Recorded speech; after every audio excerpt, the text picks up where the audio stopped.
ზამთრის ტურისტული სეზონი აქტიურ ფაზაშია. მთის ტრასების სააგენტო ბაკურიანში დიდველისა და კოხტას სასრიალო არეალი უკვე გახსნა.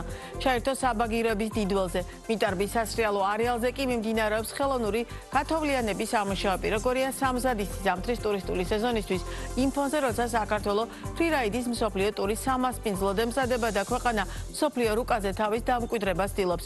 რა შესაძლებლობები გვაქვს და რატომ ხდება ჩვენი კურორტები სულ უფრო საინტერესო საერთაშორისო აუდიტორიისთვის და მასშტაბური ღონისძიებებისთვის სტუმართან მთის ტრასების სააგენტოს დირექტორთან ირაკლი ბურჭულაძესთან ერთად ვისაუბრებთ. მოგესალმებით, ძალიან დიდი მადლობა გადაცემაში სტუმრობისთვის.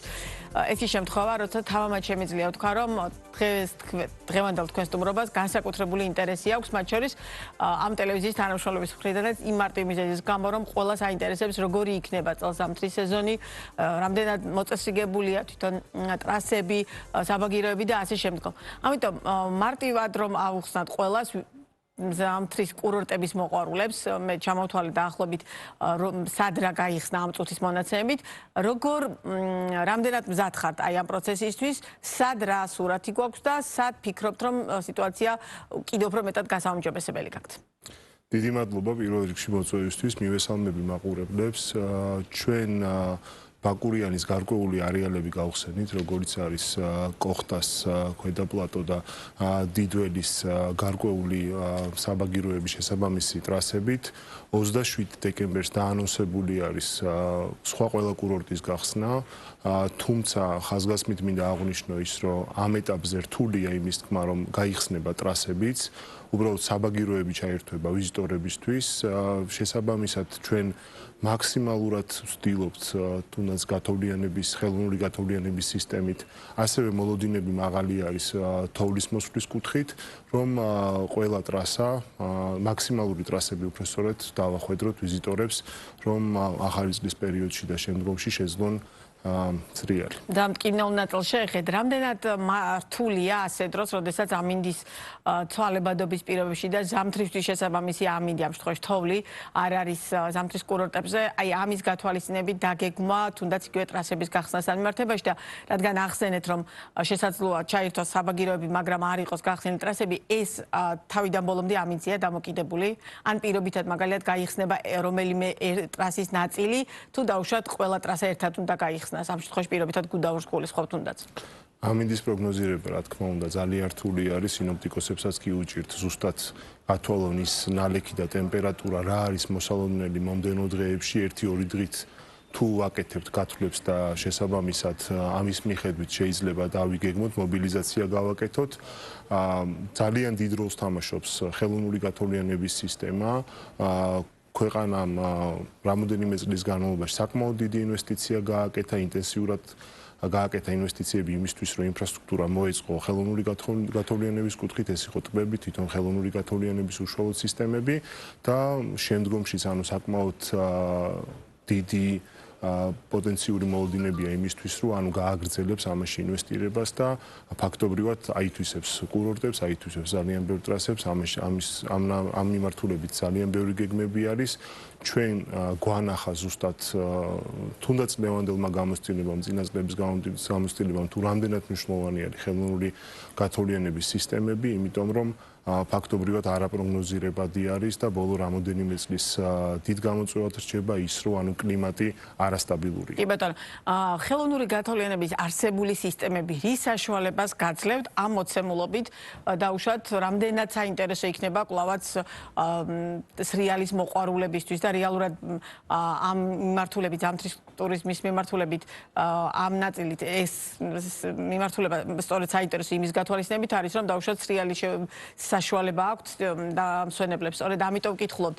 დღეს თუ ამინდმა არ შეგიწყოთ ხელი, ამინდმა შემთხვევაში თოვლმა, არსებული მაჩვენებლებით, რაც გვაქვს, აქ როგორი სურათი გვექნება?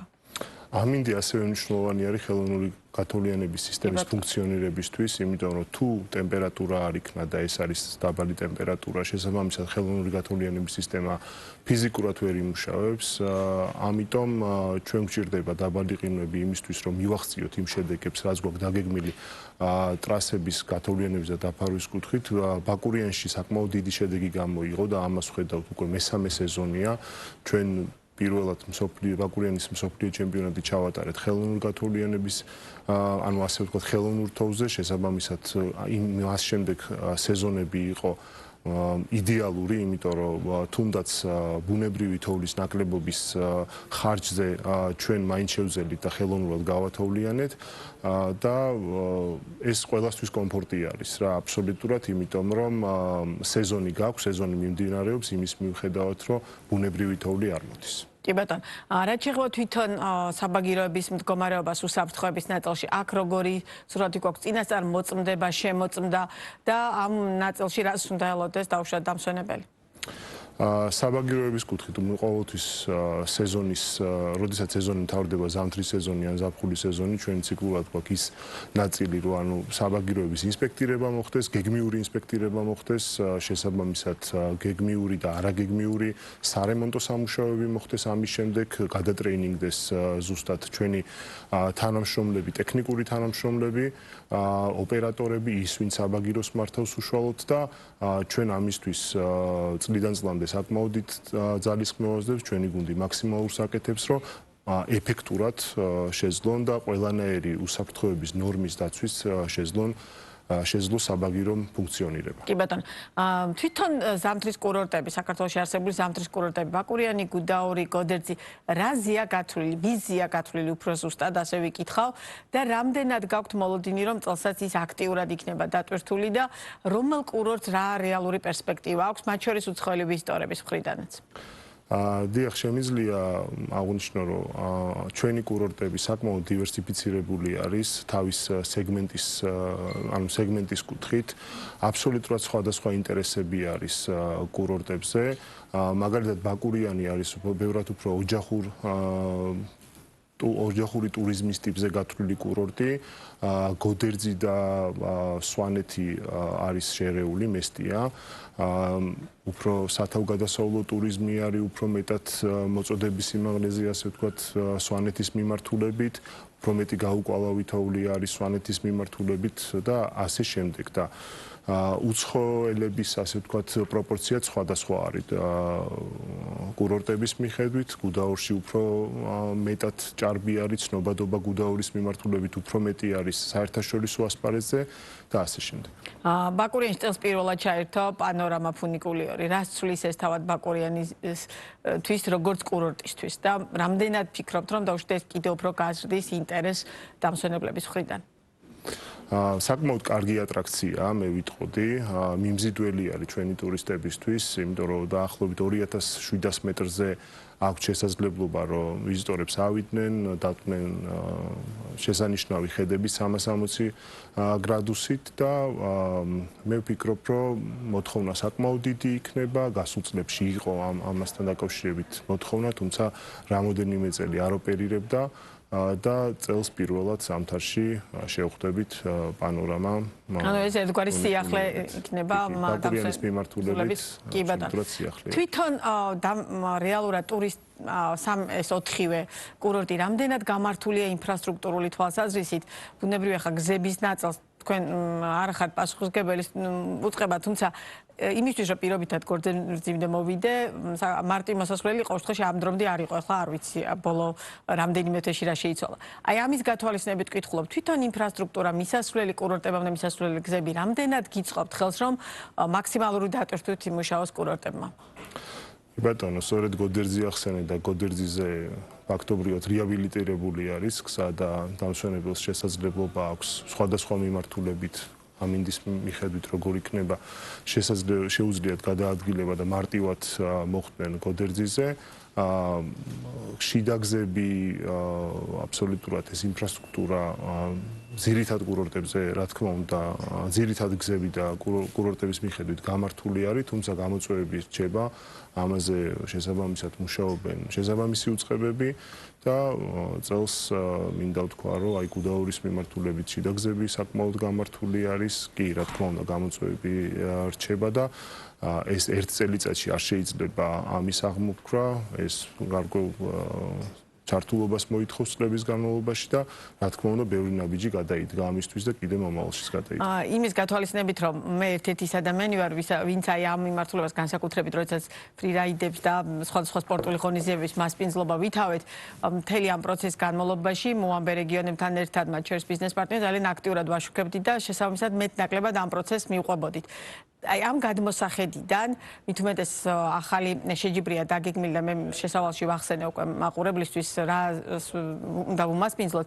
რამდენად ფიქრობთ რომ საქართველოს ზამთრის კურორტები არის ის ზამთრის კურორტები რომელიც შესაბამისობაშია აი ამ ტიპის და უფრო კიდევ დიდი მასშტაბის სპორტული ღონისძიებების მასპინძლობისთვის?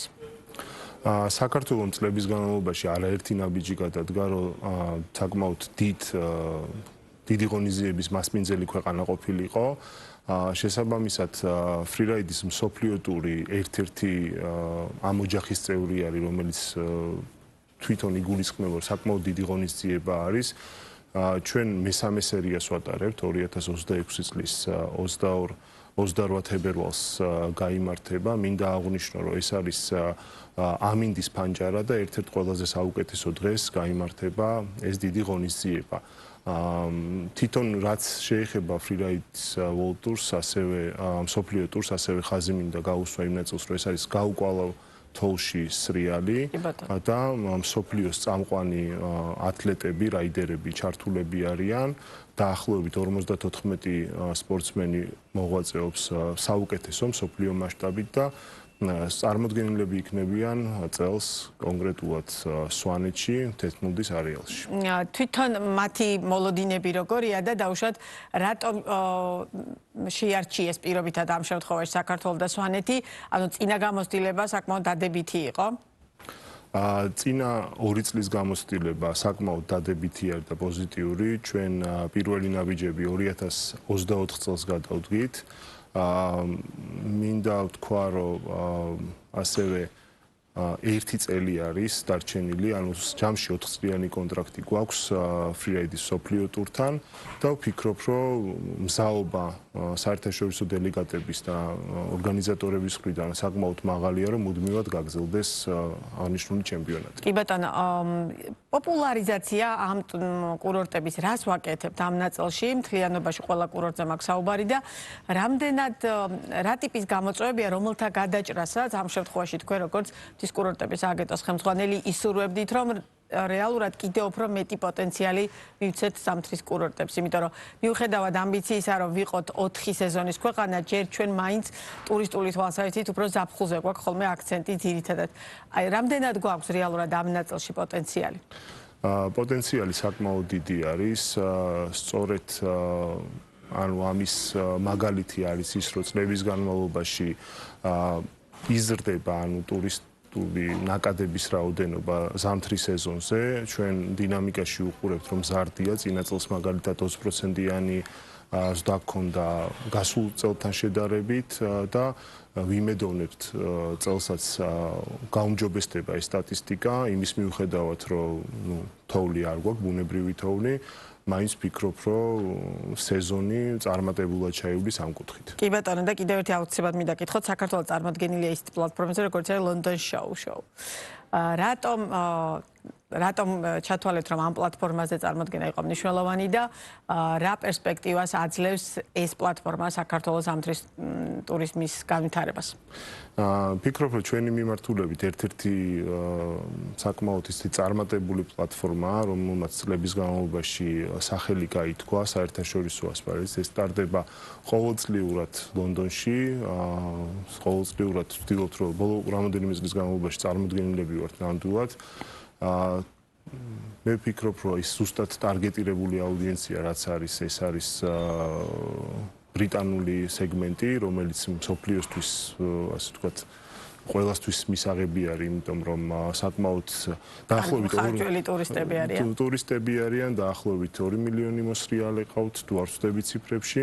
შესაბამისად, ჩვენ პირდაპირ რეისები გვაქვს უკვე ბრიტანეთის მიმართულებით, კონკრეტულად ლონდონში და ვფიქრობთ, რომ ჩვენ უფრო მეტად ცნობადობის გაზრდას ვაკეთებთ ზუსტად აი ამ სეგმენტზე, როგორიც არის ეს კი ბატონო, და ფიტონი. ჩვენი საუბრის ბოლოს რას პირდებით ყველას, ვინც ახლა გიყურებთ და ვისაც აქვს სურვილი, რომ ზამთრის ზამთრის კურორტებზე დაისვენოს აი ამ პერიოდის განმავლობაში?